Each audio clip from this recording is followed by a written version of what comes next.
Most people lose attention not because of what they say, but because of how they say it. Talk too much, and you sound nervous. Say too little, and you fade out. But there's a hidden balance, where silence pulls more than words, where presence matters more than lines, and where curiosity keeps someone thinking about you even when you're gone. In this video, you'll learn the small moves that create that balance. By the end, you'll see why it's not charm that wins, but control of space, timing, and tension. Most people think they need the perfect words to impress someone. They talk too much, explain too much, and try to prove their value. But the more they push, the less presence they show. Words don't lead, presence leads, and presence comes from slowing down, speaking less, and letting silence carry weight. Think about the last time you met someone who spoke slowly. They didn't rush or try too hard. You probably found yourself leaning in without realizing why.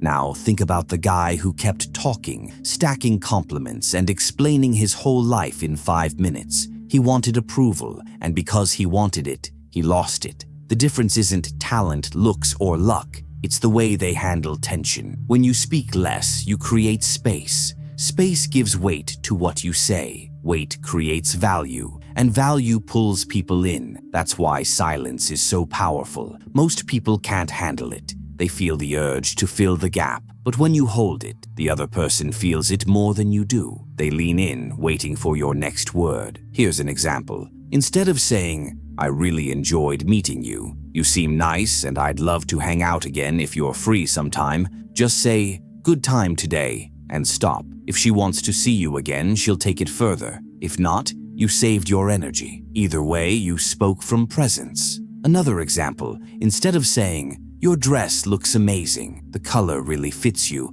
and I like how you matched it with your shoes. You have great style," just say, "Nice dress," and stop. Then hold eye contact. That pause says more than 20 extra words ever could. Silence isn't empty. It's a frame. It shows that you don't need to fill the space. You're comfortable, and the other person can step into that space if they want. That's real presence. This is the ground rule for everything else we'll cover in this video. Before you learn how to use tension, pauses, or mystery, you need this base. Speak less and hold silence. Start practicing it this week. Do it in normal conversations with coworkers, friends, or even strangers. Say one line, pause, and let the silence breathe. You'll notice people lean forward, look at you differently, or wait for you to continue. At first, it will feel heavy, maybe even awkward. That's how you know it's working. You're shifting the frame. And once you can sit calmly in silence, you'll find that you don't have to chase approval anymore.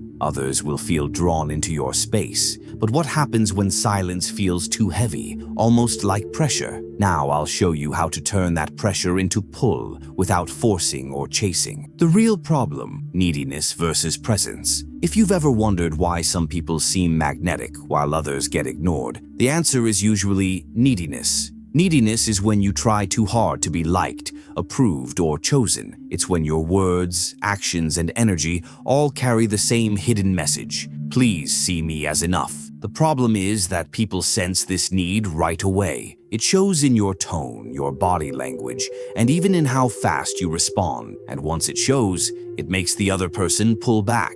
Neediness is not about asking questions or showing interest. It's about the intent behind it. You can ask someone about their day from a calm place, or you can ask because you want them to think you're caring. The first comes from presence. The second comes from need. Presence is solid. It doesn't shake if the other person takes a while to answer. Neediness is shaky. It worries about every pause, every reaction, every delay. Here's an example. Imagine two guys sending a text after a date. The first one types, "Had fun tonight. Let's do it again sometime." Then he puts his phone down and goes to bed. The second one types, "Had fun tonight. Did you? Are you free again soon? Let me know. I'm excited." Then he checks his phone every 5 minutes waiting for a reply. The difference isn't just the words, it's the energy behind them. One comes from presence, the other from neediness. And the truth is, most people think they hide neediness. They believe that as long as they say the right things,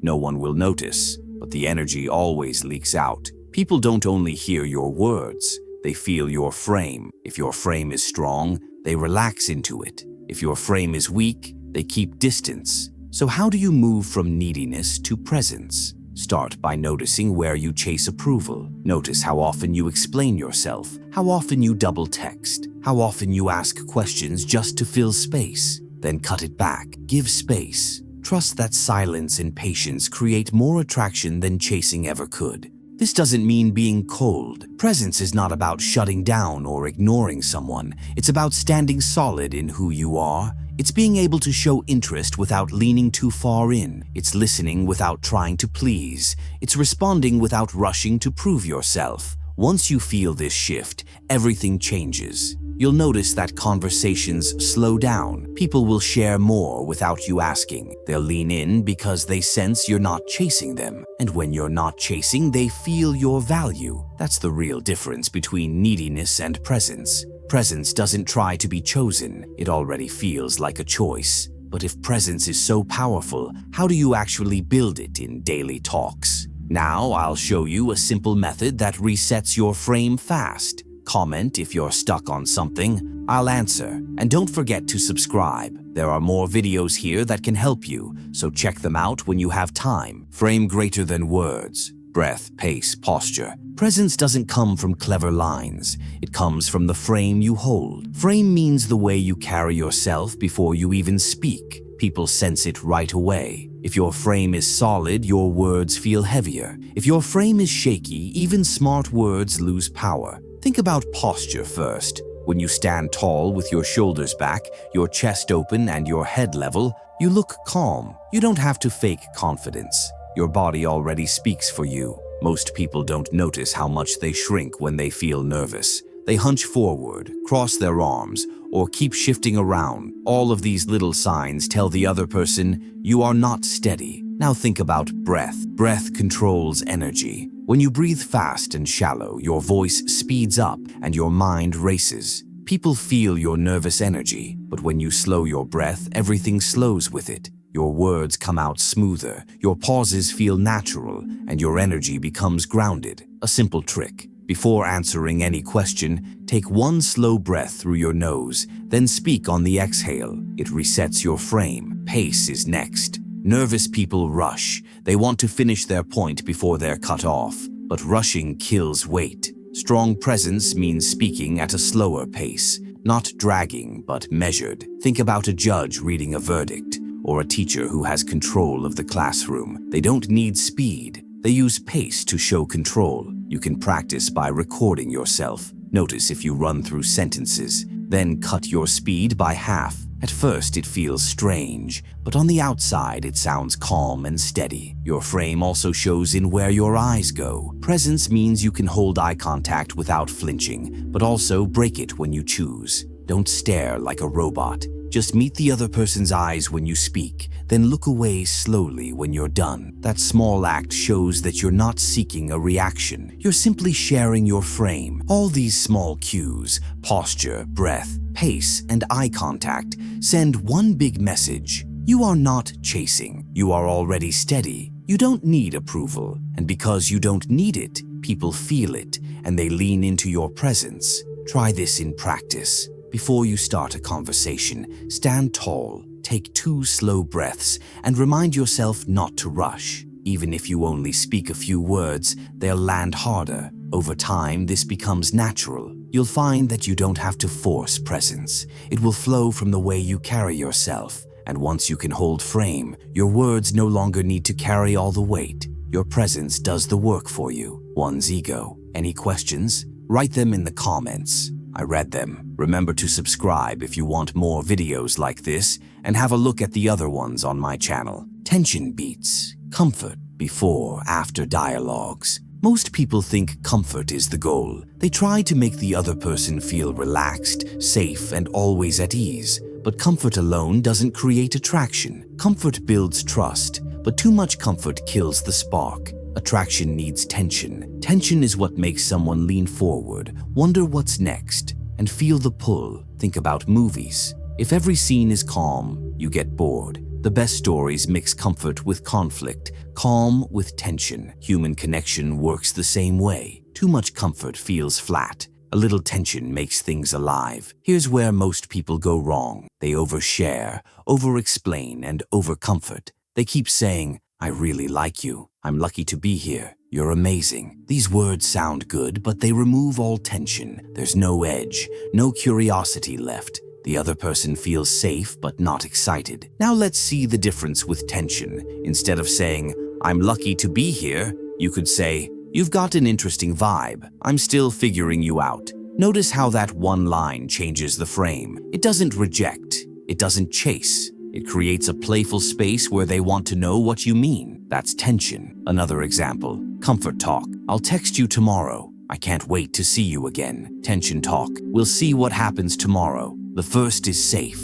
The second is open. It leaves space. That gap is what creates pull. Tension also shows up in pauses. After you give a line, don't rush to fill the silence. Let it sit. That pause creates weight. It makes the other person process your words instead of skipping over them. If you say, "You seem hard to read," then stop talking. The silence itself builds the spark. They may laugh, lean in, or ask, "What do you mean?" That's tension doing the work. You can also use playful challenges. Not harsh, just light. For example, if they say, "I always win at this game," you can answer, "I'll believe it when I see it." This doesn't insult, it teases. It creates tension because you're not fully agreeing, but you're also not being cold. It gives space for back and forth energy. Balance is the key. Too much comfort makes you forgettable. Too much tension makes you seem distant. The sweet spot is mixing the two. Start with presence. Add a little curiosity, then layer in tension through pauses,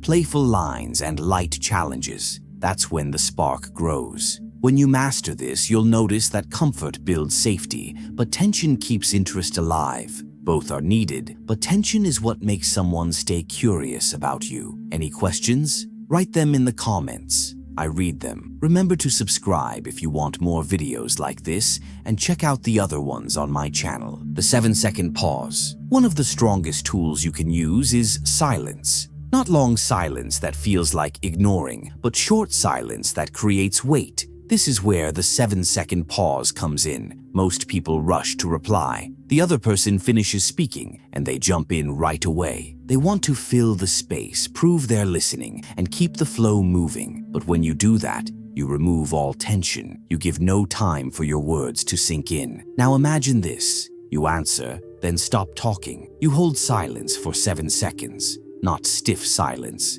just calm silence. You sit with it. At first, you'll feel like it's too long. Inside your head, you'll hear the voice saying, "This is awkward." Say something, but the other person doesn't feel that same panic. To them, it feels like presence. Why 7 seconds? Because 3 seconds is easy and 5 seconds feels short. 7 is long enough to create weight. It's long enough that they notice it, and it's long enough to flip the frame. Instead of you chasing the next word, they start to lean in. Here's how to practice. Next time you say something important, stop talking after the line. Count slowly in your head. 1, 2, 3, all the way to 7. Breathe slow. Keep eye contact if it feels natural, or look away calmly if you want. Then let them break the silence first. Example, you say, "You're not easy to read." Then pause. Don't explain, don't laugh, don't soften the line. Just hold silence. They will fill it. Maybe they ask, "What do you mean?" Maybe they smile.